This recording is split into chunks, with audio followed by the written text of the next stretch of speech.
Hey everybody, I'm Flux Ascension and I play Rhianwyn Halcyne, or Rhea for short, in the Final Course, the current campaign that the Phoenix Gaming Guild is streaming on Friday nights. Be sure to rejoin us after this recap at 7:30 p.m. on June 19th. Now, let me get you caught up on session 10. 10, okay? The party woke in their suite at the King's Rest in Crown Home with one full day still ahead of them before they had to head back to the High Throne. Rhea was already up, and when Rune stirred, they had a brief conversation about communication. When Rune asked how the attunement went, Rhea replied that Donis hadn't exactly been chatty.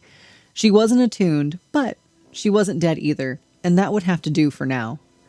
Before leaving Crownholm, Demo wanted one more conversation with Zephyr. He'd been unsettled at dinner the night before. Zephyr had barely spoken, and that just wasn't like him. So when they arrived at the Broken Shield Tavern, Demo asked Ronan, who was still half drunk over breakfast, and he said that Zephyr had gone shopping. Rhea pulled up the map she had sketched the day before and pointed them toward an herbalist shop she noticed on the way in. Exactly the kind of place an aspiring alchemist would seek out. And yes, they indeed found Zephyr inside. Demo opened with his usual warmth. I wanted to talk to you before we leave the city. Okay. Oh, it was a pretty rough journey. Are you okay? Oh yeah, I'm fine. You weren't yourself. Describe to me myself. Typically involved with conversation, keeping positivity in the group, and typically never negative. Thank you. No, I am just fine. So this finger here means nothing to you. It's a very fine finger, but I know we're going to be leaving here soon, and I have to go meet up with Silas. This finger costs 50,000 gold. Well, that's an expensive finger. Demo watched him walk out, noting that something was wrong. His mannerisms still read as Zephyr, the voice, sort of, but Zephyr didn't remember the pinky. Demo informed the rest of the party about his observation of Zephyr. Rhea slipped inside the shop, trying and failing horribly to convince the shopkeep to tell her what Zephyr had purchased. Demo came in to rescue her. The shopkeep agreed to tell them what Zephyr had purchased on the condition that they pay for the very same components up front. Flustered, Rhea inelegantly exited the shop, apologizing on her way out. Leon came in and distracted the shopkeep by purchasing items unrelated to this situation. Demo again attempted to charm the shopkeeper into telling him what Zephyr had purchased, and exasperated, the woman laid a phoenix feather worth 95 gold, a tuft of fur for 5 gold, and a gilded acorn with a fishtail inside of it worth 200 gold. He could not afford any of it. He tipped the shopkeep for her trouble and took down a list of all the components. Then he met everyone outside. They returned to the King's Rest Tavern and used the teleportation amulets that Rhea had inscribed. They disappeared into puffs of purple mist and found themselves back in a heap at their dorm. After much deliberation, they made their way to the library to research what the components could be used for. Leon had seen a mysterious 6'7" dragonborn asking aloud about a T-Rex. Leon used this as leverage to help convince Demo to work in the library in exchange for tracking the creature down later. Demo took the deal and joined them in the library. Leon found a monster hunting manual titled The Monsters I Hate the Most by H. Grindeldark, and read aloud a passage about imps. Imps. Most dangerous. Most adventurers fear dragons, demons, and giants. They should fear imps more. One warning worth remembering. Imp blood is highly prized by dark alchemists and cultists. The blood possesses strange mimicking properties and can be used as a substitute for far rarer monster components in rituals and magical crafting. Find an imp, kill it quickly. If you find a jar of imp blood, be far more concerned. Rune, with help from Rhea, identified the other 3 items as components used in beast summonings. But the phoenix feather and the imp's blood didn't fit a simple summoning. Across the library, Demo distracted the senior librarian Iris into spilling a stack of checkout files, one of which was labeled Z Veil. In the kerfuffle, Demo managed to fling Zephyr's folder behind a shelf before Iris's husband, the head librarian, Selwyn, lifted him off the ground, and threatened to make him face his greatest fears if he didn't leave the library in 10 seconds. Demo left. Quickly, but not before snagging the file he had tossed. Reconvening once again at the dorm, the party read through Zephyr's checkout history. Standard sorcery material through the start of the year, and then a sharp pivot the very week they returned from the other timeline. Books on avoiding anti-magic fields, casting illusions and disguises, and another called Dark Summonings upon Ranger's Research. Rhea cut through it all.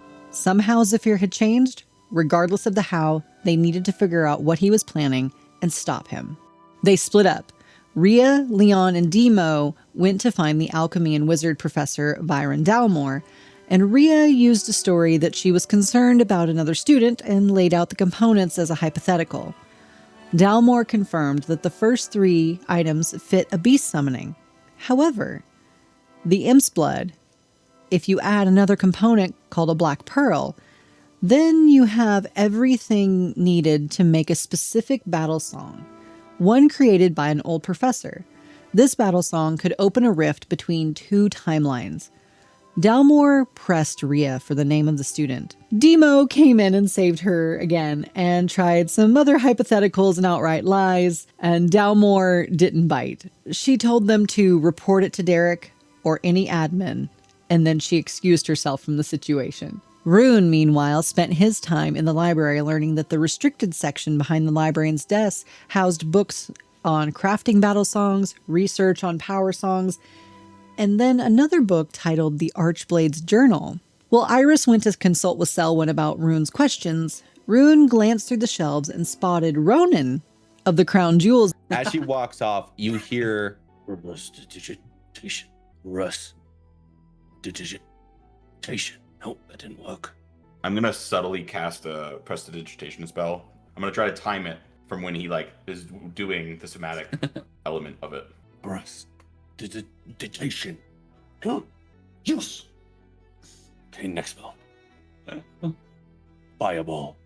Back at the dorm for the 3rd time today, the party put all of it together. There was something Zephyr needed that he could not get, hence the need for the imp's blood as a substitute. Then, Leon was the one who remembered that the Crown head admin, Veltrix, her office had an anti-magic field. They'd felt it during their interrogation when they first went through the timeline. That was where they could safely strip Zephyr of whoever or whatever was controlling him. The party decided to go to Derek immediately. Leon brought cheesecake as a peace offering, considering it was 9 p.m. on a Sunday. Derek, unwilling to waste good cheesecake, let them in. Rune prepared some tea while Rhea laid out for Derek what they had. Components, a battle song recipe, and a possible possession or impersonation. Derek confirmed that the battle song and components were definitely linked. However, not in the way that they had thought. The battle song already exists. It's a simple mug, and it consumes the components when they're crushed up in it. This would extend a blade from the bottom that can be used to open a rift between timelines. He warned them that anyone from the Crown City should not be trusted, not even the ones acting friendly. Then he told them, very pointedly, that they were absolutely not allowed under any circumstance to take the head admin office key from his top left drawer. Derek went back to sleep shortly after this, and Demo, needing no further convincing, took the key. The party left the High Throne offices and split up. Rhea branched off to meet Lyra at the Oak Tree Pocket Dimension as they had planned earlier, and the others returned to the dorm for the 4th time this evening. Leon was outside training in the yard when he spotted Zephyr crossing the dock. But he wasn't headed toward his own dorm, but headed toward a different corner of campus. Leon grabbed Demo and Rune and used his tracking abilities to follow Zephyr. He'd went deep into the forest, where he cast a spell to extract a buried chest from the ground. Demo stepped on a twig. and he stands up. Hello? Is anyone there? I'm going to hold my fingers like a snapping position because I know all 3 of us know the spell moment to think. Zephyr, sensing the magic, counterspells it. What? Who's there? You guys have been awfully suspicious of me. What gave it away? What was it? Something I said. Where did I lose you guys? I'm just Did curious. his voice change? Oh, yeah. What gave it away? You weren't such an incessant prick as before. His form drops, and standing in front of you is this drow. I'm going to yell, "You're wearing someone else's reputation and calling it your own, you cheap immutation." As Almost the maximum. spells get cast, he just sits there giggling, laughing. Oh, you guys are so precious. Where's Rhea? And he pulls out this very small crystal. Maybe a pocket dimension. Do you know what happens to someone when a pocket dimension gets destroyed? So what we're gonna do here is we're gonna calm the fuck down. I'm gonna walk away with this chest.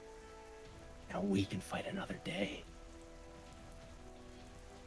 What'd you say? Where's Zephyr? Down. That's a fun question. That's a really, really fun question. With Silas, of course. Where's Silas? Oh. Gotta do a little bit more digging there, big guy. And sure, go for it and ask me questions, but Leon, or should I say Leo, do you want to talk about House Skyreach at all, or should I leave? And he grabs his items and he walks away. He left with the chest, laughing, and vanished into the trees. The trio hurriedly made their way to the oak tree. Meanwhile, at that very oak tree, Rhea sat with Lyra. There was a new chair, tea, and gossip. Lyra asked Rhea about Zephyr, about what had happened between them. Rhea explained that she barely knew him and had only shared one class with him, and that everybody else seemed to know more about his feelings than she did. Lyra reached over and put a hand on Rhea's thigh and told her that Zephyr had talked about her constantly until very recently. And then Lyra shifted. Last year, you asked me to be your girlfriend. Right, that was a misunderstanding on my part. No, wait. I freaked out, but I should have leaned in. I'm sorry? What I'm trying to say, Leon runs in. Leon burst through the door at that moment. Lyra, Rhea, out, now! He lifted both of them over his shoulders and ran outside without explaining. The party filled them in. Zephyr was not Zephyr anymore, and they needed to find Silas. Lyra, confused and a bit startled, messaged Silas, and then walked them toward the Crown Jewel's dorm. And that's where we ended, standing in front of the white dorm, the words Crown Jewel etched in Elvish above the door. No sense yet of who exactly was inside, what had been taken, or what the drow planned to do next. Find out what happens when we rise next week. We are the Phoenix Gaming Guild. This is the final chorus. See you at the table.